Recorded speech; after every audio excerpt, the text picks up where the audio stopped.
Hey, this is Rob Swanson with the Real Estate Mogul Show. Let's get into it. What's up, everybody? Rob Swanson back here with another Real Estate Mogul Show. We are back in the studio, and we are ready to rock it. We've got some great things to talk about today, and it's going to be fun. We're going to start us off, as usual, with some life updates, because this show is the show about real estate, money, and life. We can't just talk about real estate. We can't just talk about money. We've got to talk about the results and the things that doing the right stuff produces. And that's what it's all about. We don't do real estate investing. We don't do the things we do in the world just for the sake of real estate investing. We don't do those things just to produce money, because money by itself is void. We do it because of the freedoms that money provides for us. And there's a thing that my wife and I always think about and talk about, and that is life by design. We try to design the outcomes that we want, and then we back into what money is required to do those things, and then what vehicle are we going to use to produce the money to produce the lifestyle. And so that is what we're going to be diving into on today's show. Let's kick it off with a little welcome from the crew. We're crew -1 today. -1. Yeah. Yep. Yeah, this is fantastic. A little more room on the couch. Right. Yeah. You just got your stuff over there, just strewn about your Sprawled papers. out. Yeah, just sprawled out. I love it. Yeah, Henry, by the way, is on a pretty legit fishing trip. Yeah. He's been sending me pictures. He's been sending me pictures too. Yeah. He's like, oh, thanks. Yeah. What's up Wyoming with and this? Montana. I don't get no pictures. Joe, you don't talk about fish. And all right, you're right. If you don't talk about fish, Then I don't get the fish. you don't get pictures. the fish updates. That's right. Okay, I can handle that. Yep, yeah. Here's what's funny. My folks, so for their 50th, earlier this year, a couple months ago, we went up to Jackson, Wyoming to celebrate with them. Yeah. Our whole family and Yep. them. And anyway, they had such a good time up there and just loved it. And it was a cool little spot that we stayed at. They're back up there. So I shot Henry a text when he was, let's see, this was end of last week before he was going to go. And I said, hey, my folks are going to be up there. And Henry knows my dad. We played golf a few times. Yeah. And I said, hey, say hi to my folks up there. They're going to be up in Jackson, Wyoming again. So anyway, he did a little screenshot of the cabin they're at and where my folks are staying. They're 18 minutes apart. Okay. That's Kind funny. of funny. Yeah. That's Anyway, amazing. same Nice. week. So he's clearly not going to go out of his way to to go say hi to them. But yeah, he's I knee would. deep in the river. I would, just so we're throwing this out there, I would go out of my way That's to say right. hi to your parents. That's right.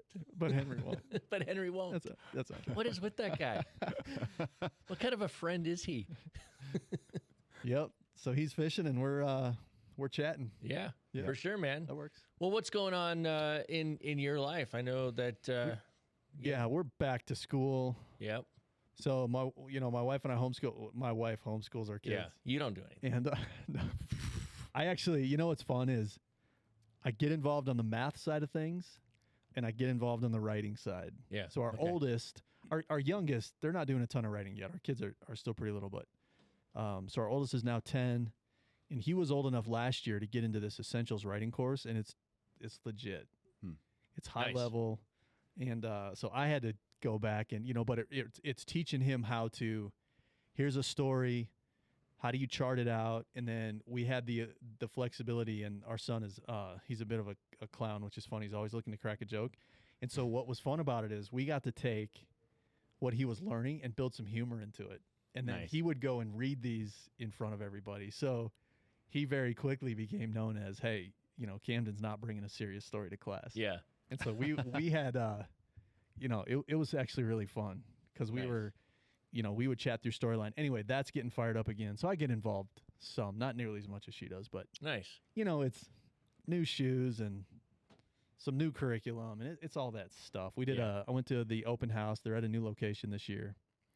So I went to that for a couple hours one of the days last week, but it's good. Yeah. A lot of the same families, and it's a good group.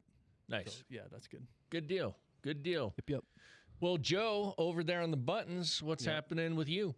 Doing really well. Just took a little trip down to Crestone this weekend to look at it's a stupa. It's a 16th Karmapa stupa, which is a Buddhist sort of structure.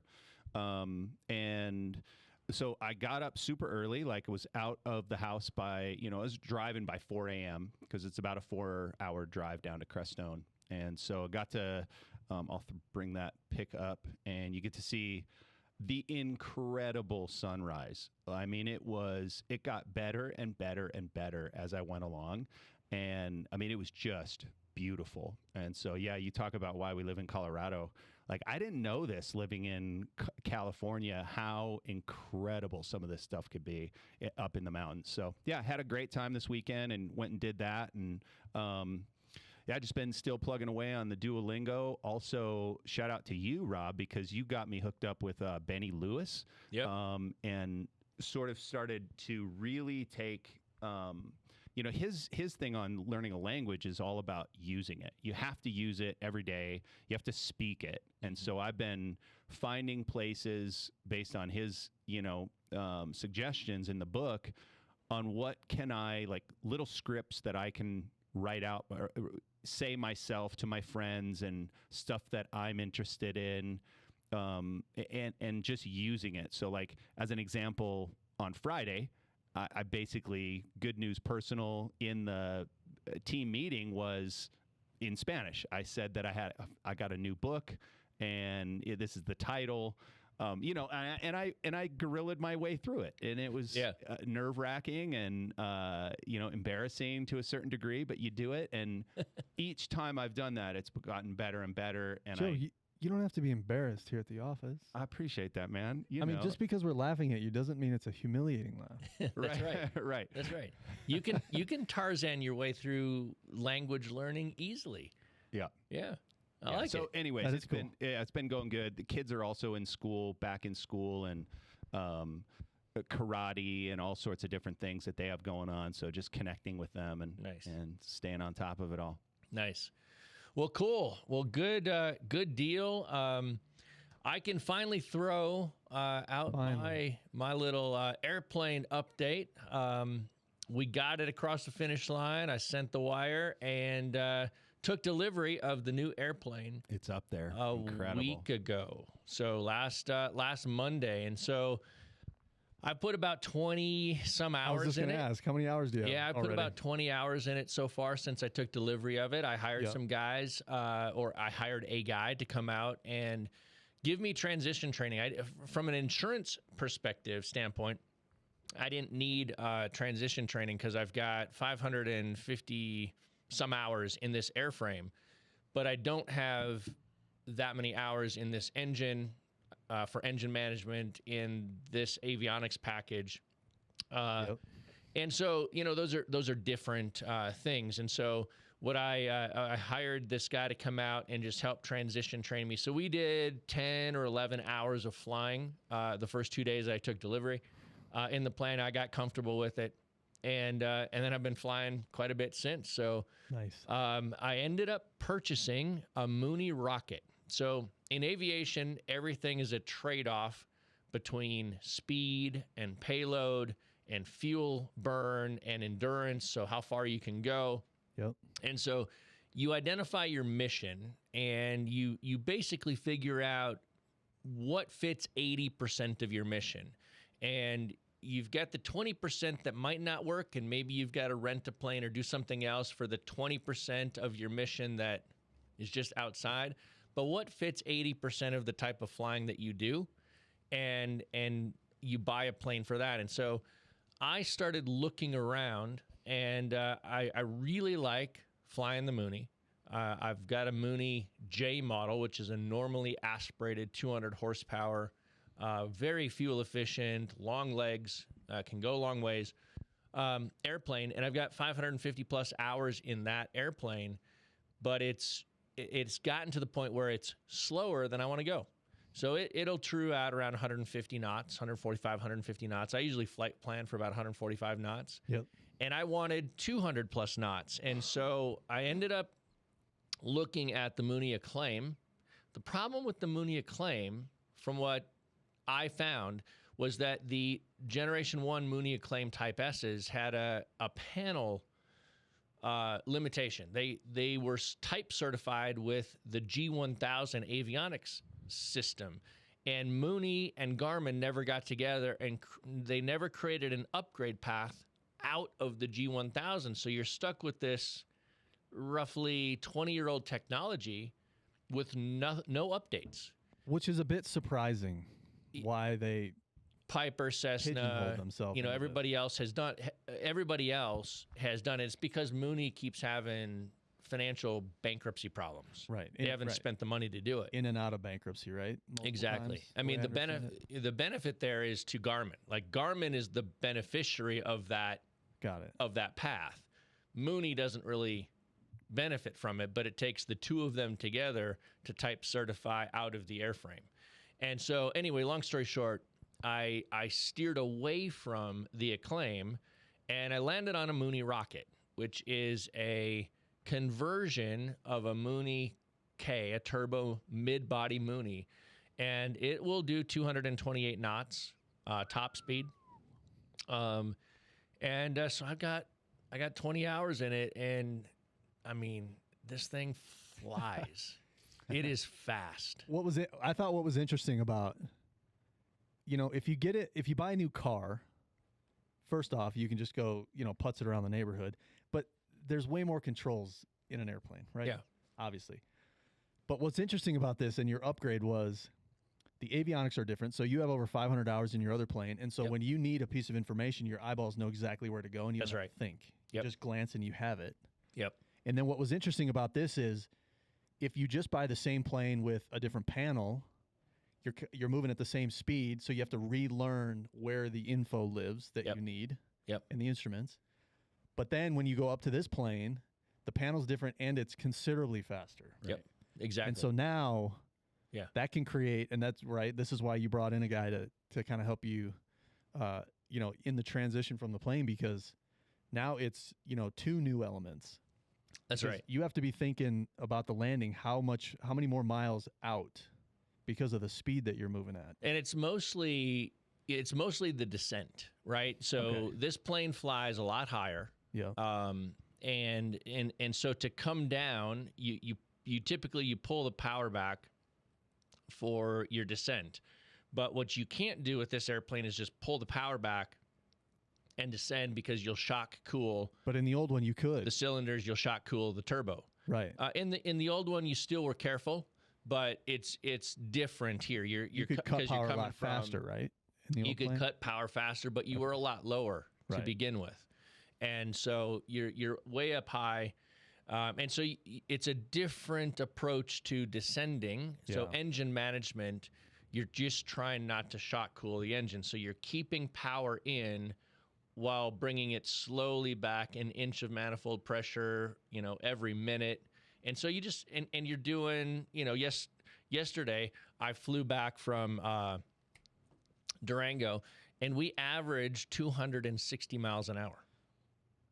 Because on the way out, you had the headwind, Yep. and on the way home, that's Yep. moving. So on the way there, we averaged about 210 miles an hour because we were into a pretty stout headwind. Yeah. On the way back, we were doing 260 because we had a nice little tailwind. So we were up to 19,000 feet cloud surfing. Yeah. And, and we were moving. Right. We were moving. Cool. So, I'm out over, Buena Vista, right? Colorado. Yep. And I'm up at I had dropped down below the clouds because there was some icing layers right at the top. So I dropped down below the clouds. But Buena Vista, which is a 2.5 hour Right. drive. Right. That's right? a haul to, It's a haul to get there. Yeah, by car. But for sure. by Buena Vista, I'm starting to think of my descent, and I'm thinking of I'm home, I'm arriving, Right. and I've got to start bringing my power back and coming down. And anyway, it's a completely different style of flying, Yep. which just requires different mental management. But it's a lot of fun. So That after, video- Yeah, sorry, go ahead. that video is up on the slide deck for you, Rob, too, Oh. if you want to. Yeah, let me go find that. so Where is after that? 20 hours, what's your comfort level now? Back one. There you go. Where is that at? Oh, it should be up there. Yeah, I'm not- refresh your deck. Let me try it here. Sorry, Mike. No, you're good. you. You're good. We'll I have hope to we can watch refresh it. this. Yeah. There it is. There it is. Yeah. All right, cool. So let's go slideshow. All right. So here's the cloud surfing. Yes. Look at that. So we were up at 19,000 feet, clipping across the top of the clouds, and we were just moving along, and you'll notice the wing was you can't really see it here, but I noticed the wing was starting to pick up a little bit of like light rime ice, just enough for me to say, you know what, let's not stay up here, let's go down. Because I just saw a couple of little glimpses of it. And so I called up air traffic control and said, hey, for icing, I'd like to go down to 17,000 feet. We dropped below that cloud layer, and we were good to go the rest of the way. When you call that in, are you talking to DIA, ATC? Yep. Okay. Denver. So Yep. they manage the entire state? They manage beyond the state. They manage their sectors. Yeah, Okay. there's sectors that they control. Okay. Yep. So that's what I've assumed, but yeah. Okay. Going out east, they'll hand me off to Kansas City. Going south, they'll hand you off to Albuquerque. Going north, they'll hand you off to Minneapolis. Got it. So yeah. So they manage a big territory, though. Yep. Okay. Yep. Cool. Exactly. All right, guys. Well, hey, let's take a shift here and start jumping into some conversation about some real estate money topics. Again, the only reason we talk about these topics is because of the stuff we just spent the last 15 minutes talking about. Right. And that is, what does it produce for you, right? Why do we do the things that we do to make money? And I want to caveat it with this. You don't need money to live an awesome life by design. You don't need it. But are there certain things that you want that you have to use money as the tool to get? And the answer to that is yes.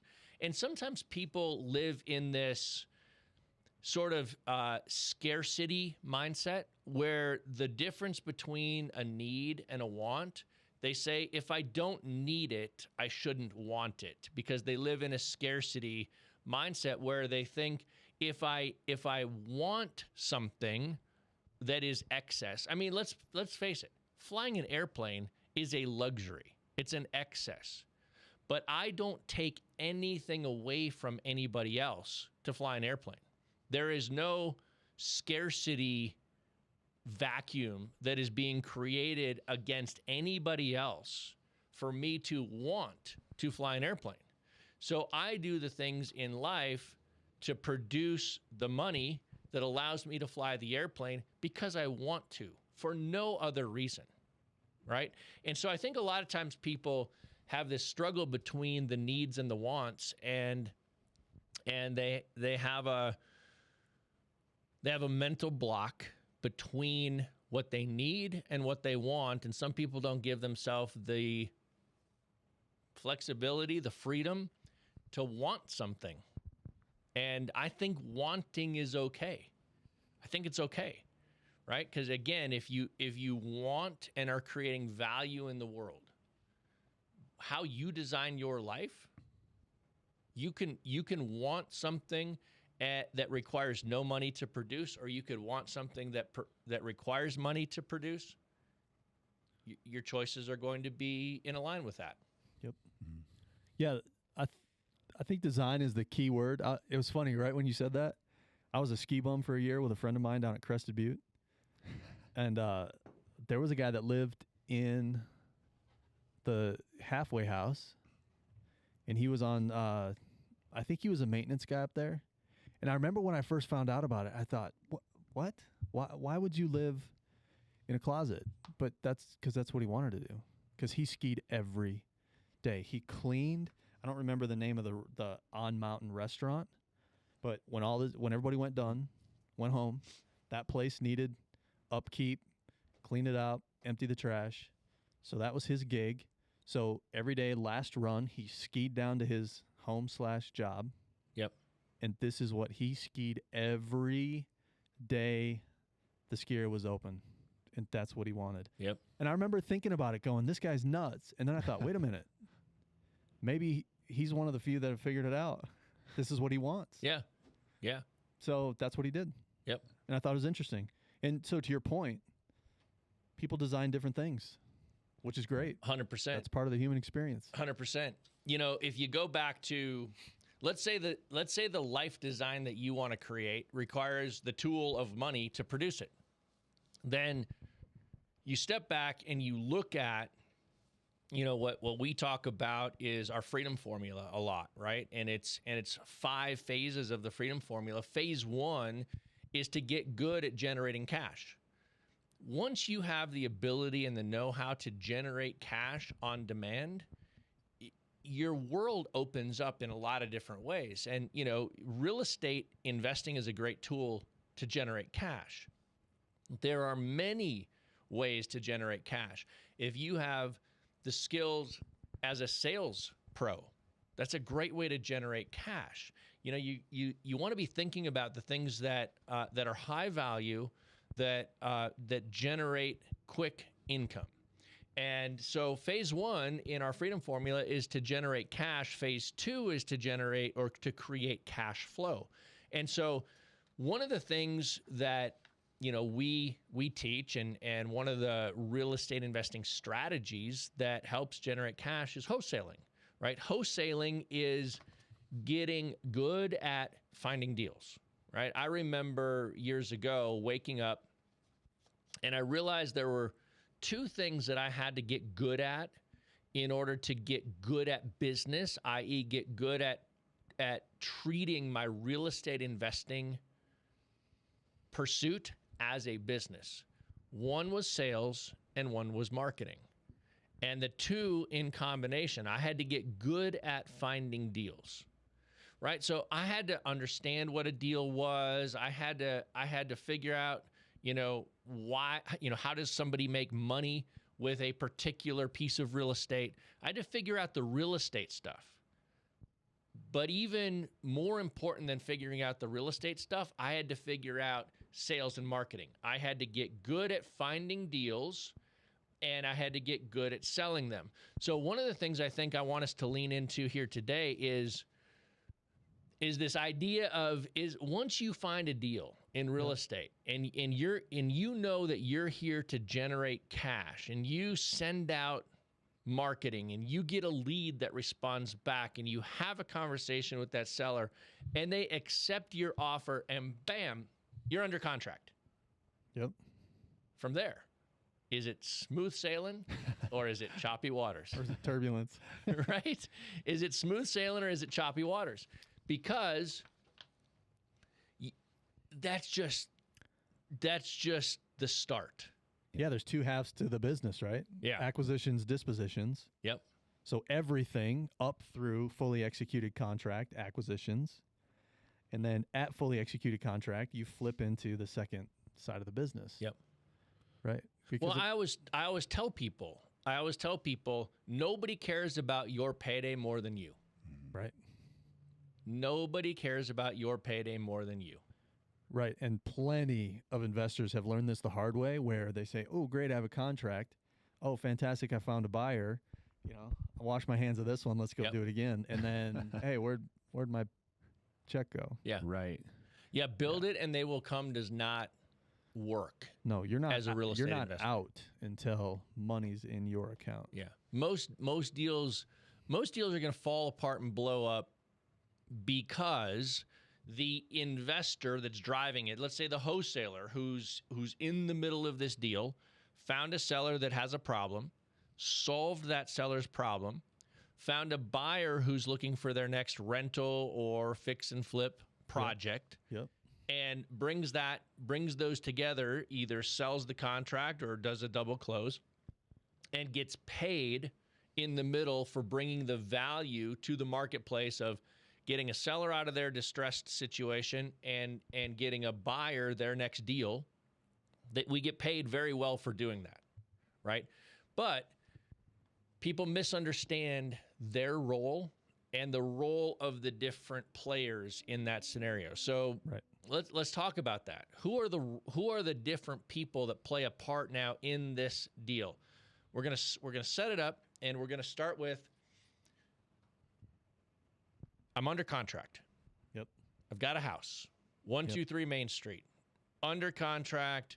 I've evaluated it. I know it's a good deal. I know what the rehab costs are. I know what my purchase price is.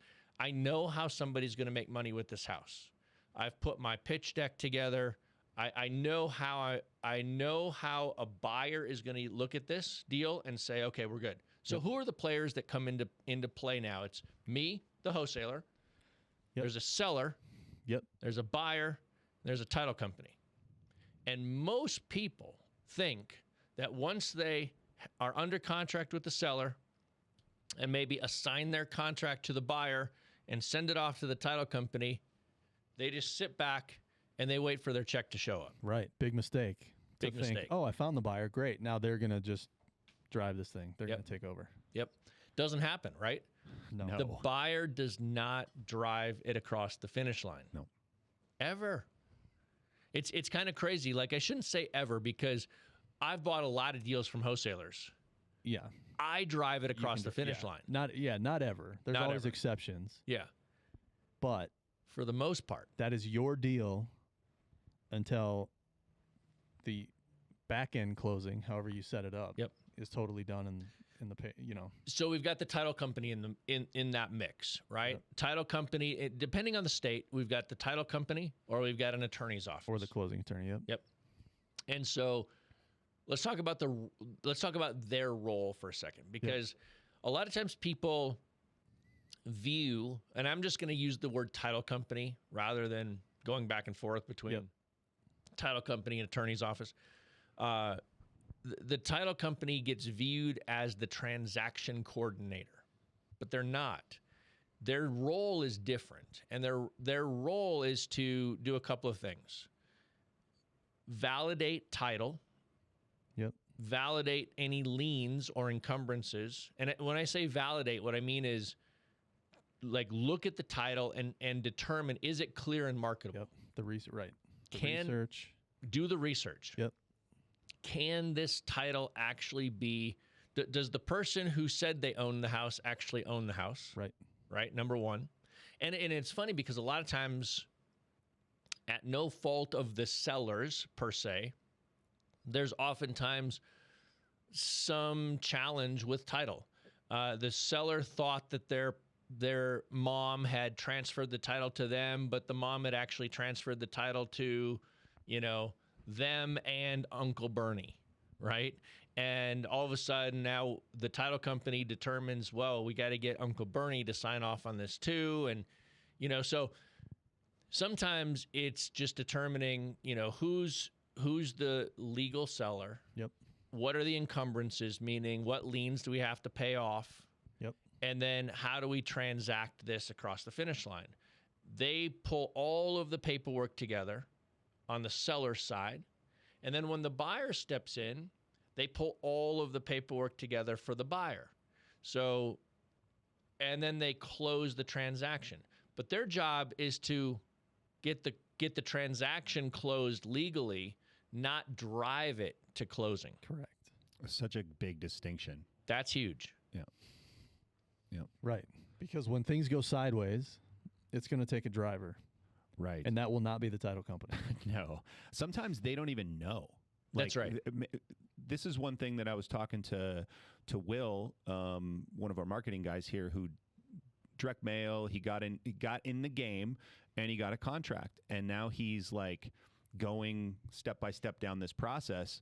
And I was like, man, you have to develop this relationship with the title company, and you have to make sure that you're explaining to them how the transaction should go.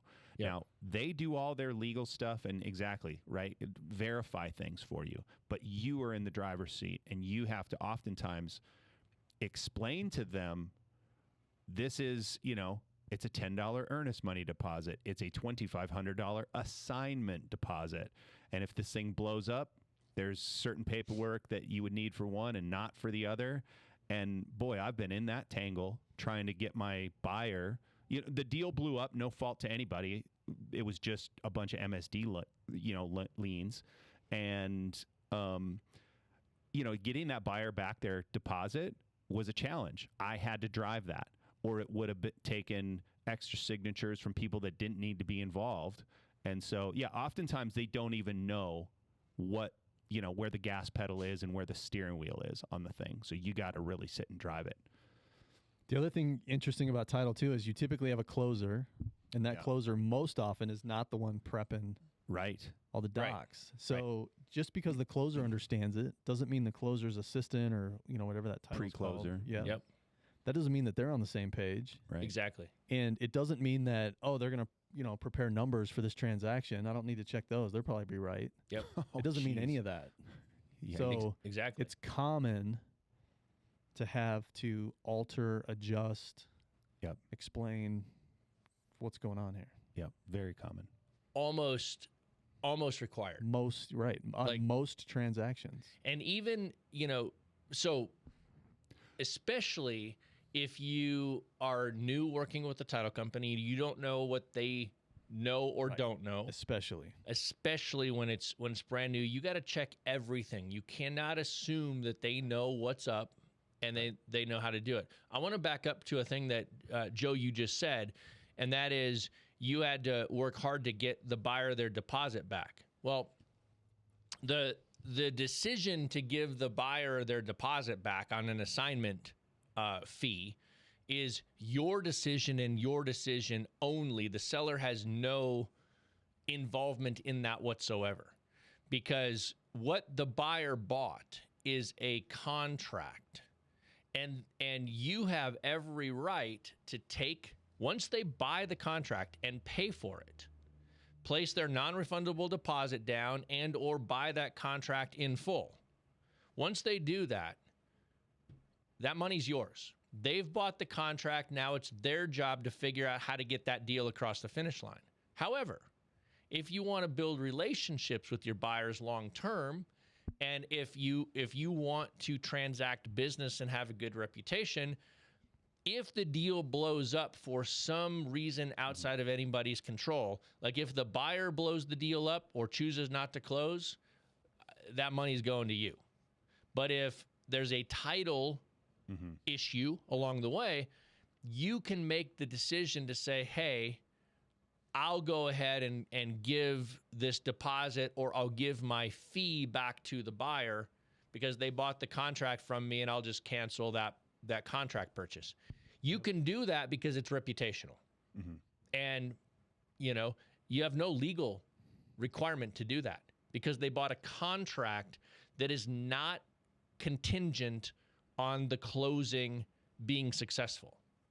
They purchased a contract. But again, like I said, the relationship side of it and doing right by people is the piece that comes into play. So let's do this. I wanted to touch on that, but I also wanted to then say, when you are dealing with a title company, how do you find a title company to do this? Because if you say, you know what, this wholesaling thing, it sounds interesting. It sounds like a good way to generate cash. And we're going to circle back to Will here in a second and what that looks like. But how do you find a title company? And are all title companies created equal? Question mark. Yeah. Not only are not all title companies created equal, not all closers within title companies are created equal. That's right.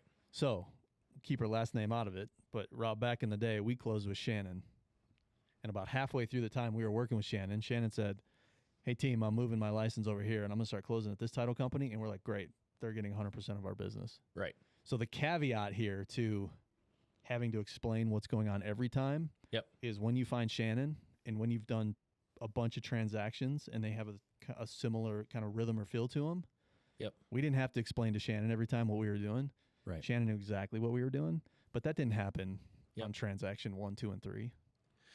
Yeah, and it's because what an investor does, and particularly a wholesale deal where you're buying and selling the same day, right? The chain of title is either moving 1, 2 times in a day, or there's an assignment of contract involved. That is not traditional real estate. And most title companies, most closers have come up through the ranks in traditional real estate agent, realtor, retail transactions. Yep. Where it's a seller and a buyer together. There's financing, there's title's clean and easy. It's retail deals. Right. No assignments, no double closes. No assignments, no double closes, no just challenges that come from distressed situations. And so once you're number one, you're looking for a title company that works with investors. So that's number one. Number two, you're looking for the closer at that title company that works with investors. And number three, you want to have a conversation with that closer specifically and say, here's what I'm doing. Here's my intention. Do you understand it? Do you do it? And does it make sense to you? And then ask, are there any challenges that you see that we need to overcome before we send you the first deal? Right. Well, that's a great question. People don't ask good questions. Right. And a good place to find those, you could go hunt. What you'll often find is the other active wholesalers in your market likely know this title company or title. There's not just one. Most populated areas, there will be multiple. Yep. But you hit the nail on the head. Hey, who's your favorite title company in town? Question one. Question two, who's your favorite closer at that title company? Yep. And that, based on that, you probably find somebody that likely works. Now, still have the conversation. Here's what we're specifically doing. Are you familiar with these transactions? On down the line. And then I've come across a couple closers who really get the investor game, which in the title world, I don't understand why you wouldn't. If you're a closer, why would you not seek out the top wholesalers and investors in the area? Right. They will bring you far more business than anybody else. Tons. And so I have, in a couple of online locations, social media type groups, I have had scenarios where that closer steps into the mix and says, hey, team, I've been doing this for X amount of years. I've done hundreds, if not thousands, of these types of things and hundreds of these, and here's how we handle it. And I was like, why have I seen this happen once or twice? That never made sense to me. Well, it's and back to your point of how do you find them? Too often. So a while back, I was working with a guy, and we were doing some investing in Kansas City, and when we first moved into Kansas City, we didn't have a good title company in Kansas City. We didn't have a good closer. We didn't have that relationship built. And so the guy that was doing the operations on the ground, I was kind of, I was doing my thing, and we were moving forward into the Kansas City market. And apparently I didn't do a good enough job training him, in the moment, even though, I should caveat that. I think he didn't read and go through all of the stuff I sent him because I was clear on how to do it. Right. So he starts cold calling title companies, and he introduces himself as a real estate investor. He tells them what his plan is and yada, yada, yada. And nope. We don't do that. Nope. Our lawyers won't let us do that. Blah, blah. Like, that's illegal. Like, he heard all of this stuff. Right. You can't do that because he was calling retail title companies. Yep. And then he called me and he said, dude, I don't think we can do this in Kansas City. I said, oh, we can. Yeah.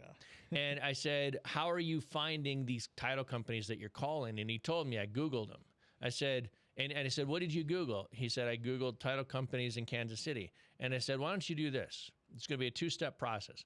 Why don't you Google We Buy Houses, Kansas City, and go call the investor that's running ads for We Buy Houses, Kansas City. Call them and ask them who they use to close. Yep. Who's their title company? Who's their closer? If you were to buy a deal from them, what title company do they use? He made one phone call. That's right. He made one phone call, and he got not only the name of the company, but the name of the closer. He called that closer because he also got her phone number, called the closer, got on the phone, said, here's who I am, here's what I do. And she said, oh, great, we'd love to have your business. Right. It was simple. And this is after, 6 hours of beating his head against the wall, doing it the hard way. They just didn't have the experience to know how to get to the result. So this is a key tip, because somebody on here listening is newer. Yep.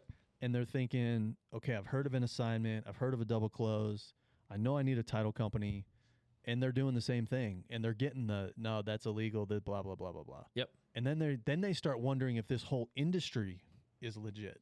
That's right. And you can be skewed by somebody who just didn't know. Here's what we don't do that, or that's illegal means. It means we don't know how to transact that. That's right. That's what they're saying, but that's not how they're going to word it. That's right. Because nobody will admit to that. That could, somewhere in the world, there are multiple someones who bumped into this very conversation, and they're like, wholesaling's illegal. I got to go do something else. Right. Which is completely false. Yep.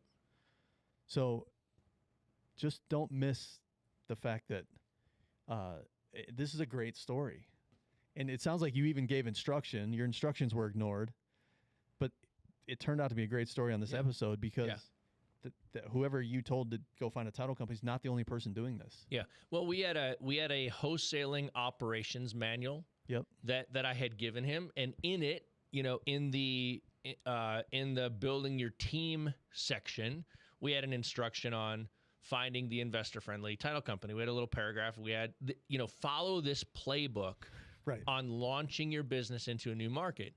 And what happened is, in the building your team section, he read through it, but he kind of jumped over it. He skipped over it. And so what it made me realize that we had to pull that out, and we had to replicate it and expand it a little bit more into the disposition section of our playbook, because that he was in the disposition section of, I got a deal under contract now, and I'm looking for the title company to take it across the finish line.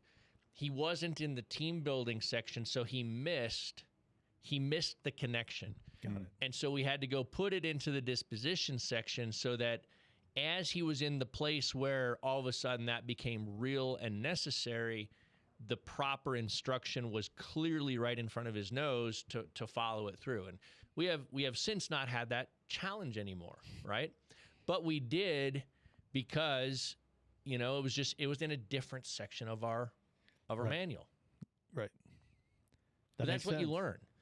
And so he did what most people would do. I got to find a title company. What do I do? Let's Google it. Let's Google it. Google title company, start dialing. And the top nationwide least likely to handle this transaction are at the top of the page. Yeah. That's exactly right. And how, that is such a big key. The knowledge you just dropped is huge, because you're going to find yourself with that contract, and it's crunch time. Like, you have 10, 15 business days to take care of certain things that are critical. And if you're in proximity to people that know, then you can get that question answered in hour 1 and not hour 7 after beating your head against the wall for, with the phone for 6 hours. That's right. And so huge. That's what Will had this weekend by calling me and sort of talking it through with somebody who's done it a bunch of times and had come up against these issues. So, huge what you just, the tip you gave. Yeah, imagine the level of panic if you have your first property under contract, and then you think, okay, now I got to find a title company, and you bump into 5 people at title companies saying, can't be done, that's illegal, our attorneys won't allow it. That sounds like an official statement. That's right. So if your attorneys won't allow it, why would somebody else's? Yep. Right? And then, the level of, oh, crap. Mm-hmm. And then, we talk knowledge is power in every industry and everything in life. Yep. And it's really as simple as, oh, hey, find the investors that are already doing it. Just ask them who their title company is. Right. Here's the thing. People are not taught to ask good questions, or to problem solve, or to think critically. People are not taught that in school. This is a whole other. I know. I agree and with I'm you. opening this can of worms because it is so important. I have taught my kids from the time they were young. My wife and I have taught our kids from the time they were little to ask better questions. Yep. To problem solve. Don't take a no as a no. Take a no as the opportunity to think about how.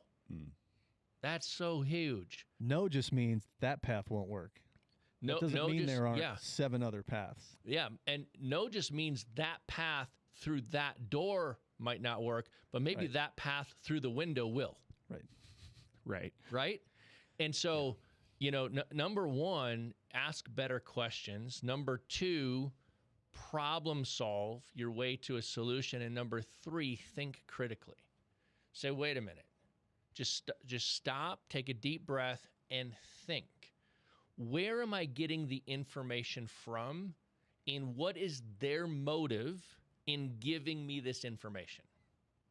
What do they get out of giving me this information? So you're saying the source of information matters. I'm saying the source of information matters. Wow. Incredible. Yeah. I mean, but you'd be surprised at how novel that concept is in the world today, not just in America today, but in the world today. Here's what's interesting about this, and I don't know who this was on the team that, and I know this was a while ago, that called you up and said, Rob, I don't think we can do this. Yeah. I wonder if it crossed their mind, wait a minute, this is Kansas City. This is a major metropolitan area. This is right in the wheelhouse of a price point of an investor city. Yeah.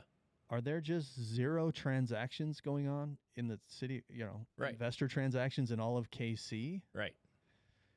And I'm just curious as to, maybe they were under a time crunch, and it's hard to know what the scenario was because I wasn't there. Right. But, the critical thinking component, if you understood real estate on really any level, and then you said, well, it's highly unlikely that there are 0 investor transactions going on in Kansas City. Yep. So I wonder how they're being done. Yep. Right? And then, but to get the original no, to your point, if you just take no as no, you're out of the business. Yep. Like, oh, well, that doesn't work. I got to find something else to do. Exactly.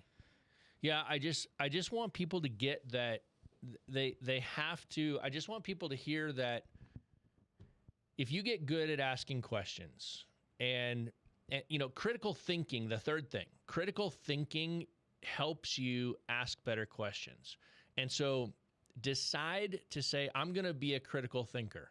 And so what that means to me is to say, I'm going to evaluate the source and determine all of the different inputs that I'm getting. What is the motive behind those inputs? And I'm going to evaluate the group of data points. Then I'm going to say, I have a problem to solve. How could I solve it? And then that is going to lead you to asking better questions. So I started from ask questions, solve the problem, think critically, and really it's in reverse the way it truly transforms. It's decide that you're going to be a critical thinker. You're not going to take answers as truth. You're going to solve problems with the data points you collect. And then you're going to ask questions to get yourself to the finish line. I so many times have asked my way to success. Yes. Somebody knows the path. And if you, and here's the thing though, when you ask questions, you have to ask questions with some confidence. You can't ask questions like a knucklehead. Because when you ask questions like a knucklehead, people will blow you off and they won't give you the answers. They'll cut the conversation short and they'll move you on your way. Right. But if you ask questions with some confidence, people will help draw you to the finish line. And I think that is a critical part of asking questions. I think that, sorry to cut you off, Mike, but I think I'm used to it. I think knowing, having the confidence comes with again, I think being in proximity to people who you can have those conversations with beforehand. That's right. So that you can go into that, even if you're not, even if you're going into that conversation to educate yourself. Yep. Being confidently curious is different than being a knucklehead. Right. Right. Well, going back to Will's scenario, right? We kind of glossed over this. Joe, you brought it up, but we glossed over it, right? So the mission statement here at FreedomSoft is to help make financial freedom through residential real estate investing simple and accessible to anyone. And the vision of the world, the way we see the world when we do our job through FreedomSoft, when we do our job, jobs are optional because we create tools that help people build financial freedom. And our vision of the world then is a job becomes optional. So one of the things that we do around here is we teach our team how to build wealth. All right. So many companies have 401k plans and investment plans and retirement plans and, you name it. They're the different tools that the masses of people are familiar with. At FreedomSoft, we teach people our freedom formula. And whether it's a person connected with us externally and learning from us, or whether it's a person on the team, we teach our team how to build wealth, cash flow, and wealth through real estate. And so Will is one of the guys on our marketing team here at FreedomSoft, and young guy taking that information, learning, and he doesn't know what he doesn't know. Correct. And 6 months ago, he knew nothing about this industry, nearly at all. And so he came in, he's been learning, and he just took action. So what did he do? He logged into FreedomSoft. He built a list. He clicked on that list. He said, send direct mail. And direct mail went out. And guess what happened? The phone started ringing. Mm-hmm. That's all he did. He had no idea, right? Ignorance on fire. Ignorance on fire, man. Build the list, send the mail. And then he asked Henry the same question Henry asked me, which I don't know how Will described it because I was on the conversation, but Henry came into my office and he goes, Mike, this lead came in. This lady wants me to call her tomorrow at 5. What do I say? Which is a good question. It's a good question. So I sent him the one call close script, and I said, practice this a couple times tonight. Call her back, get her on the phone tomorrow, and read it. Yeah. That's what I told him. Yeah. And he didn't end up putting that property under contract, but he could have bought it for $5,000. Now, not every property is a deal at $5,000, and this wasn't. Right. It was destroyed. Yeah. However, massive win. Practice. In that I have no clue what to say. Go say this, and he got all the way down to price. That's right. Which was cool.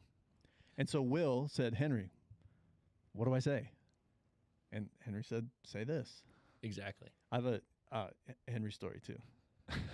When we're ready. Great. Go ahead. Well, I don't know if we're done with Will's story because it's cool. The point that I'm making to people is to get in the game is not rocket science. People spend hours on YouTube watching videos, and I think that's great. I think people spending time learning, you have to increase your skill. And here's what I love. There's not one real estate educator that you should just follow wholeheartedly. Like, I follow this one guy, I follow Rob, and nobody else. Because different people bring different approaches and different angles and different ways to think about something. And the beauty in learning is you should be a lifelong student. There's beauty in learning. Yep. And so follow along with people, but then plug in with somebody who says, okay, capture all of this skill and then put your effort in this direction. So that's the difference. When it's accumulating skill, learn from a lot of people. But now when it comes down to putting in effort, ask yourself, is the person I'm following taking me to the destination that I desire? And so if the destination you desire is in alignment, continue to gather the skill from a lot of people and then follow the one on the steps for execution. We always talk about skill and effort. Skill is holistic. Like skill is industry wide. Learn skill from everybody. Yep. And then pick the person to get around and get in. We use the word proximity a lot. Get around a person that has a destination that you desire, life by design, the result you want, financial freedom, a job becomes optional. Whatever that destination that you desire is, get around that person to begin putting in the effort. So what did Will do? That's what Will did. Will's learning from us here in the office. Will's learning from our materials and our content in the Mogul Academy. Will's learning from other gurus and people via YouTube and wherever else. And then he's coming to us and saying, okay, what are the steps? Here's the goal that I have. Here's the result I want. What is the effort step I should be putting in? And what did he do? He built the list. He sent the mail. He got the inbound phone calls. Mm-hmm. He got on the phone. He listened to the seller, right? You listen more than you speak. You ask better questions. And he made an offer. And what we understand this morning is that he has multiple buyers wanting to buy that deal from him, and he's evaluating how real those buyers are today. But what is he? Do you guys know what's he looking at? Is it a I don't know the numbers on payday, this. a $7,000 payday? Do you know, Joe? Yeah, it's between $4,000 and $8,000 he'll make on this deal. So between $4,000 and $8,000 he'll make on this deal. And do you guys know? If I recall, I think he built a list of a couple thousand people, or a list of a couple thousand. Do you guys have any idea? I don't know. Yeah, I think Henry built him helped him build a handful of lists. He's in 3 different markets. He's taking that, sort of our virtual market, 4-flip market, or 4-flip challenge stuff, and he's implementing it. So he's in 3 different markets, and he's skimming the cream off the top. So yeah, well, and this is why we teach it.